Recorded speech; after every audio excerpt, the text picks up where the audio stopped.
Well, a very good afternoon to everyone who have uh, enrolled for this course, and welcome to the individual live sessions. The first live sessions for this particular course, Ecology and Society. So I presume that you all have uh, listened to lectures uh, and then have completed almost around the fourth week for this particular course. Uh, Please log in and try to type your questions if there is any. And meanwhile, what I do is try to briefly summarize what we have done so far. So in the first instance, let's try to give a quick recap of the course, what we have engaged with. And as I have already shared that one of the main focuses of this course is to look into the ecology of human societies, particularly human environment relationship, with reference to cultural ecology and the issues surrounding sustainable development. As we all know, the ecology of human societies uh, pertains to engage with looking at the connections between ecological and human, social, cultural, and even the organizational processes. So this course particularly engages with uh, some of the sub-disciplines like ecological and anthropology, and thereby I have uh, engages with some of the ecological anthropologists to make us familiar with the dynamic relationships between human cultures and their ecological environments. So, in that end, he also uses some of the basic concepts of anthropology, including the concept of culture, which forms a part of the dynamic system of learned behaviors and beliefs, and also uh, how we to be equipped to better understand how human beings adapt to change and their physical and social uh, surroundings. So, as we all know, human society cannot remain isolated, and various parts of the societies are pretty much interrelated. And when there is a significant changes in one part of society, other parts are also compelled to change. So society in that sense is the related parts, and the way in which society functions, uh, it sort of attempts to organize or meet the needs of its populations, which are determined by the rest of the systems or components. Now, we humans have different kinds of needs, uh, which of course get meanings to our life. So this needs, in some sense, arises out of our capacity for self-awareness, and which of course also can be fulfilled not simply through our material pursuit, but also through religions and maybe sometimes philosophy, and that puts the entire concept which try to give meanings to our life. So I'm also trying to engage us with uh, the different concepts of what ecology is all about, what environment is, although it has been used uh, the change that. So I'll try to be as audible as I can. And we have also engages with questioning what as to whether we can live without this environment. And we have also looked into the very context of our environment to look into animate and non-animate both. And we have listed out some of the basic principles of ecology, how all levels of organizations overlap and interact, and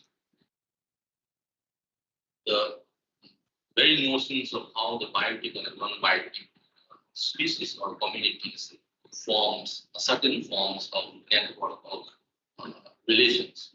And therefore, we could say that the different ecological communities have share some forms of analogous components. And human populations, in that sense, are pretty much subject to ecological principles. So, after having a brief introductions of the certain concepts, we move on to look at the different trends of environmentalism, which of course has begun post 1960s with the seminal work of Rachel Person's Silent Spring, and people become much aware about some of the environmental issues and the issues which pertains to whether it's air, water, or pollutions, and including the pesticides which are being used extensively owing the different technological or the advancement of technology, which is perhaps lead to a worldwide attention, and that leads to an engagement of passing of different groups, especially in the context of Northern America. So the post-1960s tends to come up with different kinds of laws. For instance, the National Environmental Policy Act, which tries to appreciate or rather encourage the productive and enjoyable harmony between man and his environment. So much of these acts try to give an emphasis on how we can prevent or eliminate damage to the environment and biosphere, and thereby stimulate the health and welfare of humans. So the post-1960s bring a lot of research in terms of increase in our scientific understanding, and also we have different environmental pressure groups. For instance, Greenpeace, Amnesty, and the Worldwide Fund. So therefore, there is an increasing attention that is to find a desire to find solutions, and therefore there is a lot of cooperation in terms of even the scientific research, which caters to the need of the public. And as a consequence of which, we have the first Earth Day, which was declared in 1970, and since then, even till today, it has been globally celebrated. So all this, in some way, tries to critically look at some of the ecological disasters, namely the Amoco Cottage oil spill of 1978, and particularly in the Indian context, the Bhopal gas tragedy, which led to the death of more than 10,000 people and 300,000 are being affected as a consequence of this. And 1980s, we started growing attention to issues like the climate change and the ozone depletion. And the 1980s again, the Brennan report trying to redefine or come up with a strong understanding about what sustainable development is all about.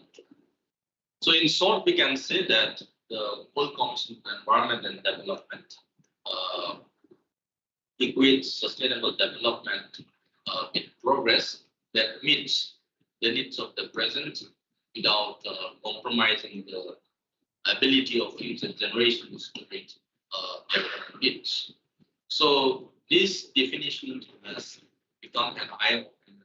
Many, as a consequence of it, many policies and programs are being initiated globally, which to a large extent uh,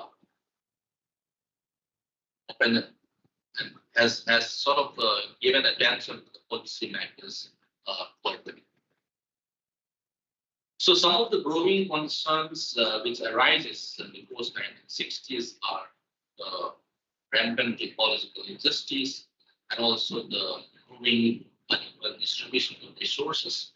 And also we have, where the ecosystems are in constant tussle with the so-called warming coast. And many also have raised the issue of daily impacts of colonizations and because it sort of led to the indigenous people's land and resources have been appropriated by many of the omnibus countries or the poor countries, because in the developmental theory, we often talks about the poor countries, semi-periphery and periphery. So many of these poor countries has been dependent or to a large extent engaged in trying to exploit or appropriate the resources of this context.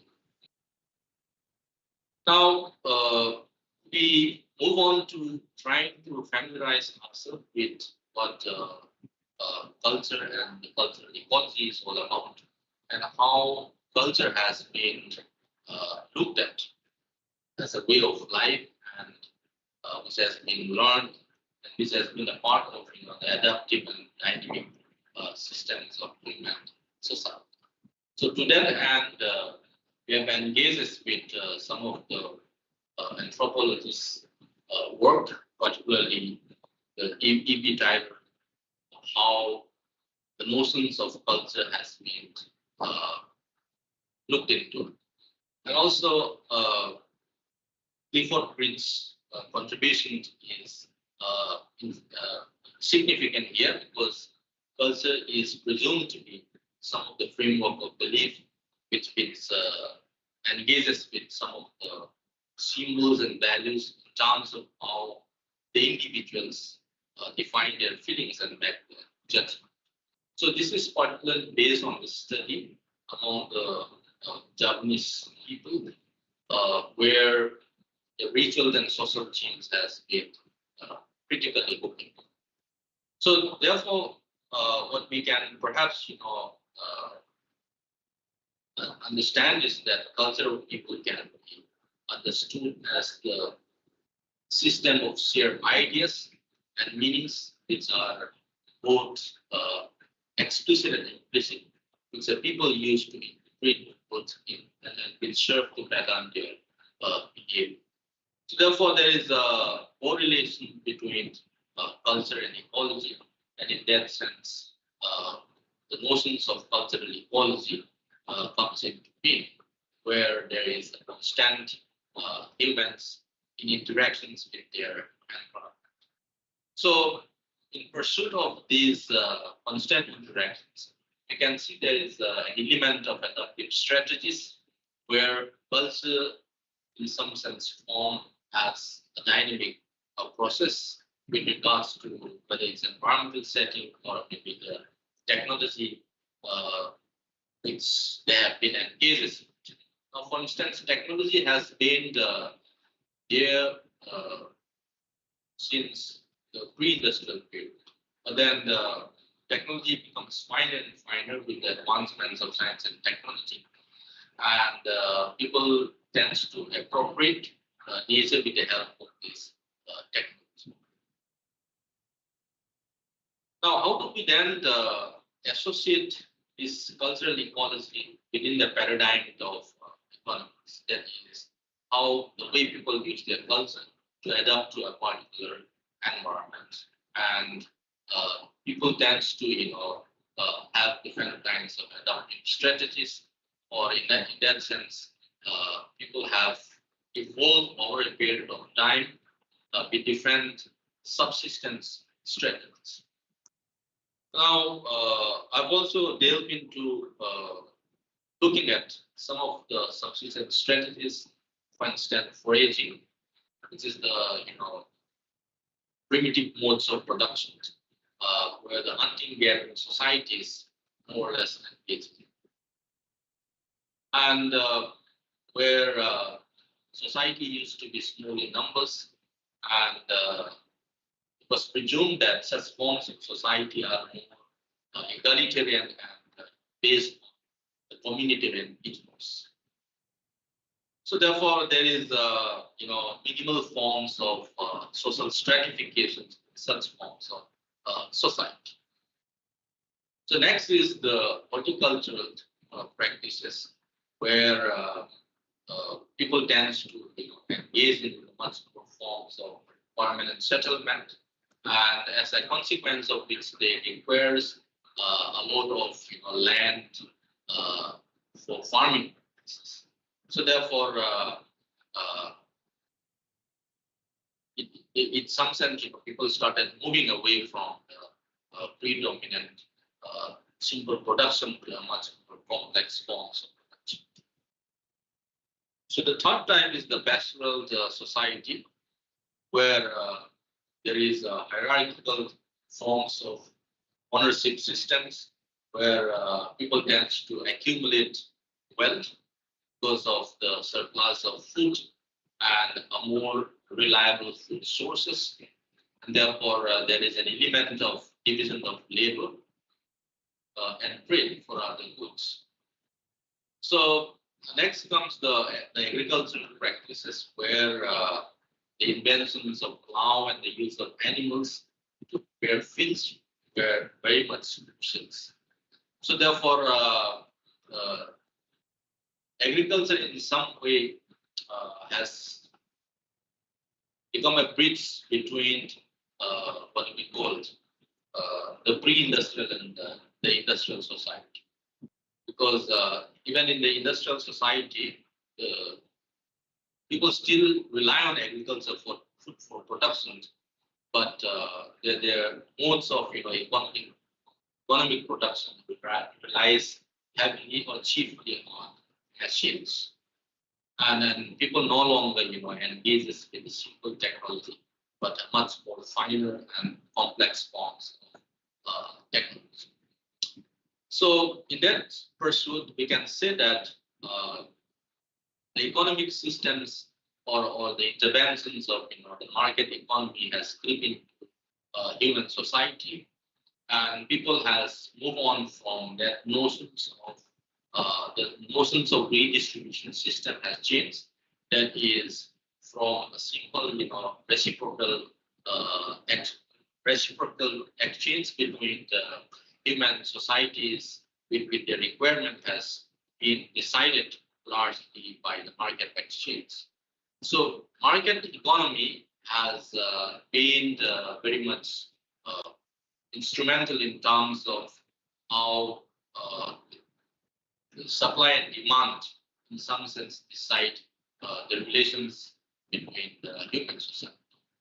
So as a consequence of which, there is an increasing in terms of the size and numbers of populations, and the society has become move on from the simple to a much more complex, and to a doubly complex society. So therefore, there is a dramatic shift from the simple to a much more advanced forms of society in the term of industrial society. So the industrial society is more or less characterized by the voluntary cooperation of its members, and people are no longer, defined by that so-called relations which are being confined at a limited or at a small scale level. Now, since course particularly look and focuses at what ecology is all about and how it sort of overlaps with the notions of understanding human society. So, as discussed, ecology is the study of the interaction between living things and their environment, and cultural ecology, on the other hand, tries to bring in human societies across different periods of time, and also look at how human society has evolved uh, from the small scale to a much more uh, market oriented or industrial oriented practices. So many of the anthropologists traditionally were pretty much engaged in studying the small or simple societies, and therefore uh, some of the anthropologists like Irving Harris come up with a concept called social or cultural materialism. So as we know that human society or as an institution such as a family cannot be, we cannot afford to look at it in isolation from the economic, political, or religious institutions. And then therefore, the environmental based to human societies, which are being looked at as a systems of the related part, uh, happens to be one of the main core or fundamental uh, elements of uh, engaging with human society or less than the social perspective. So there's an element of environmental constraints which are being encountered by human society over a period of time, such as the infrastructural changes, and then the mode of production has also changed, and as a consequence of which there is a intricate relationship between the technological and environmental relations. So therefore, we have also looked into in this particular course about the different modes of uh, production through history, and we have looked into the different epochs of human history in terms of their production, and we also try to familiarize ourselves with some of the forms of human society that is moving on from the primary groups to the secondary organization, where society becomes much more, complex and finer in terms of the relationships of organization. Because in the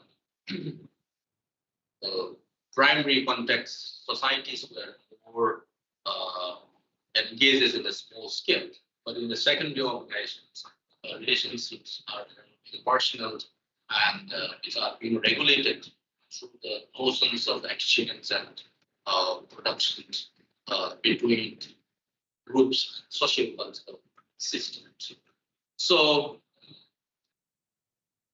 even till today, we have been very much engaged with the forms of these bureaucratizations where there is increasing division of labor and social relations are very much formalized, and we have society being divided on the lines of different institutional paradigms where uh, the deep hierarchy between the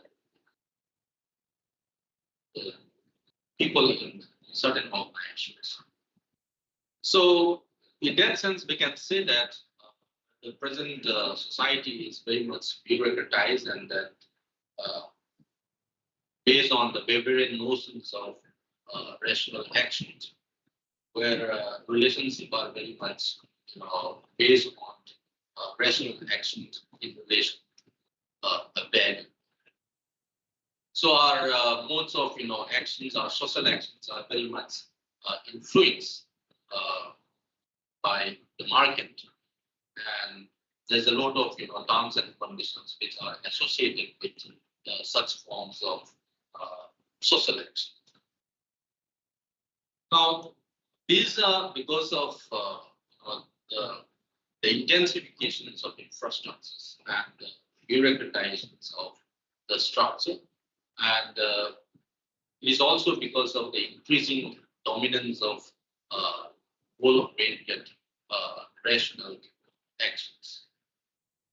So one can also presume that there is a emerging dominant role of the elites in terms of access and appropriations of resources, where the common resources are being mostly utilized or controlled by few sections of the society. So therefore, as a consequence of it, there's a lot of hierarchy and segregations in human society. Next, we move on to familiarizing ourselves with what human ecology is all about. It is one set of approach to engage in studying or looking at the human behavior, how the human ecologist makes sense of studying the way in which human society operates in a complex environment. And the human ecologist also presumes that humans are subject to a very similar ecological and evolutionary process. So human ecology in that sense tries to look at the interaction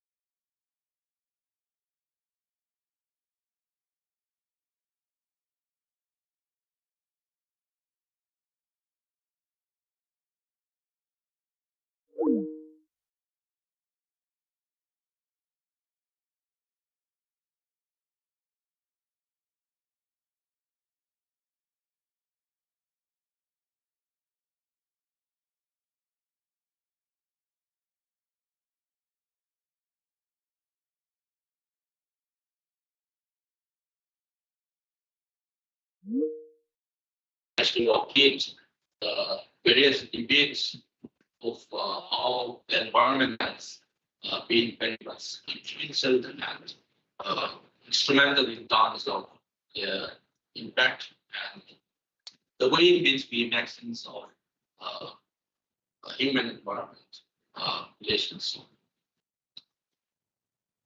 So I've also touched upon some of the works of Charles Darwin, particularly basing on the books that is the origin of species, and also the works of Thomas Malthus, that is his work on the population theory, where population is presumed to bring exponentially while resources are growing geometrically. So this sort of pulls a thread in terms of the survival, and there is a disorder in terms of the human adaptation with the environment.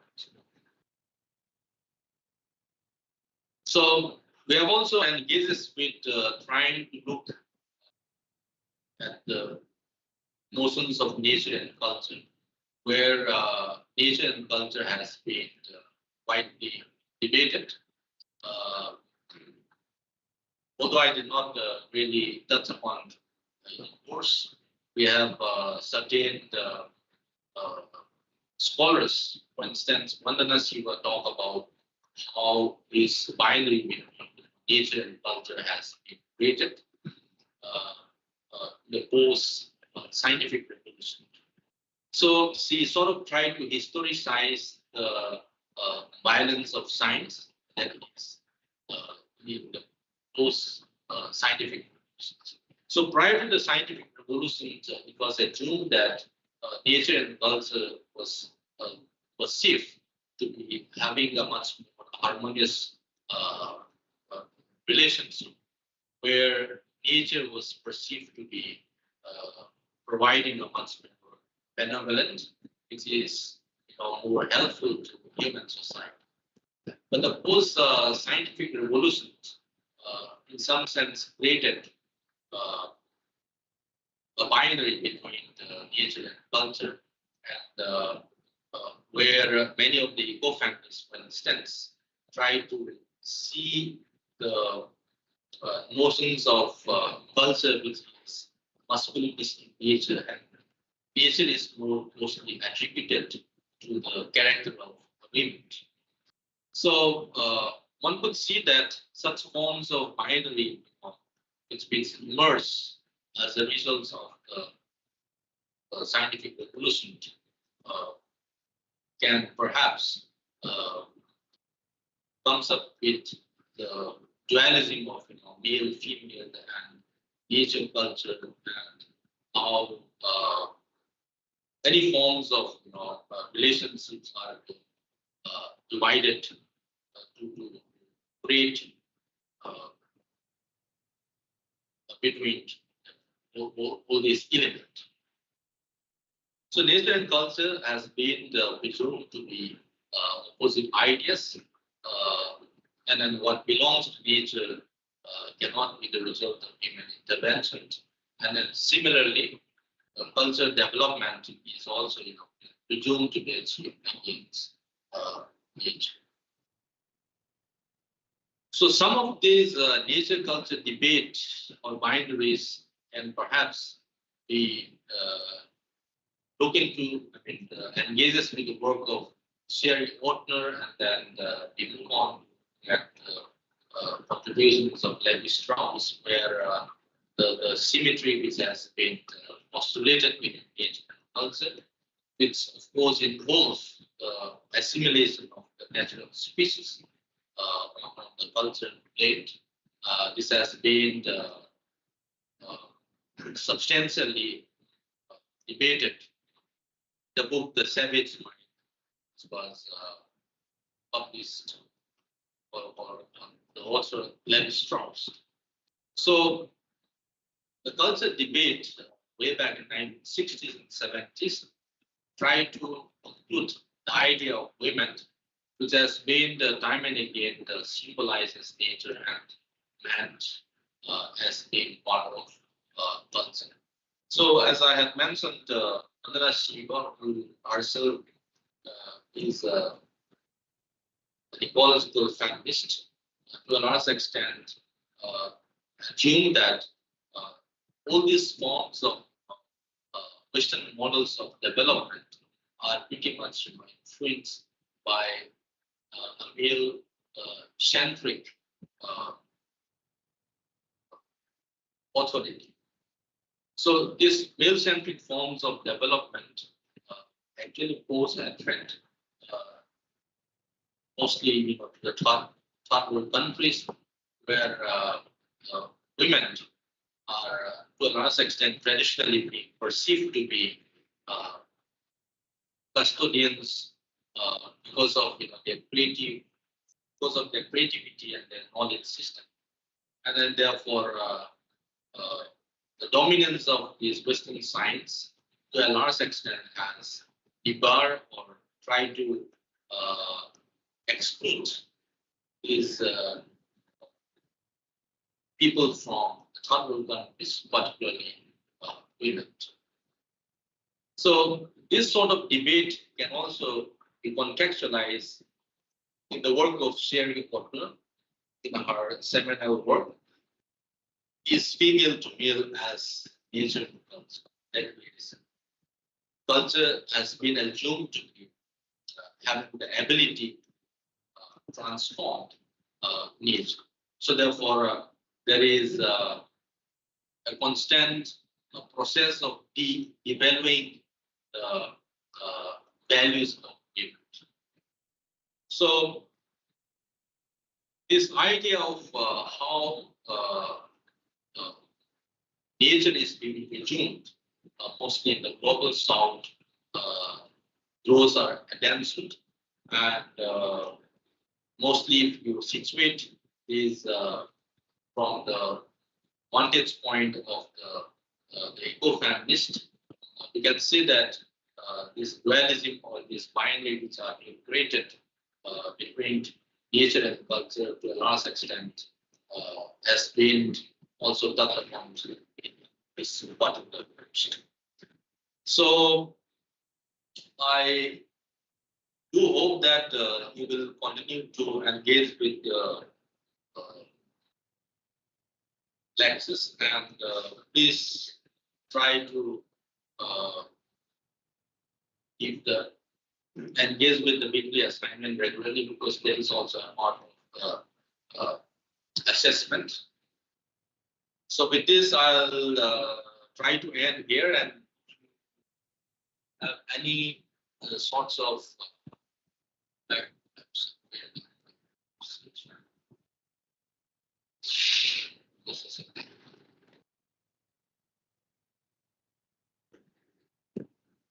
I will like to say one question.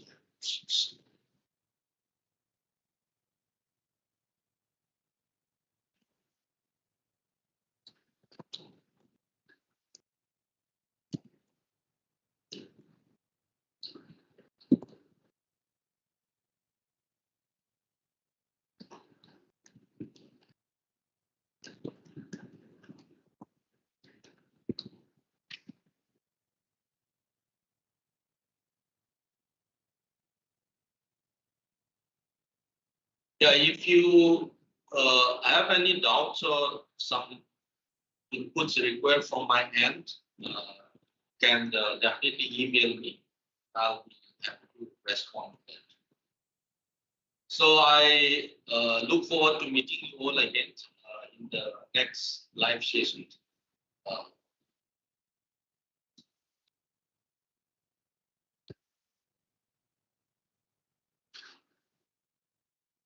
So till then, please continue to be engaged with the readings, and then I said the assignment, of course, is an integral part of the assessment. So please continue. Thank you all, and I hope I am able to briefly touch upon what we have done so far. And thank you all once again for coming and taking this part. See you all.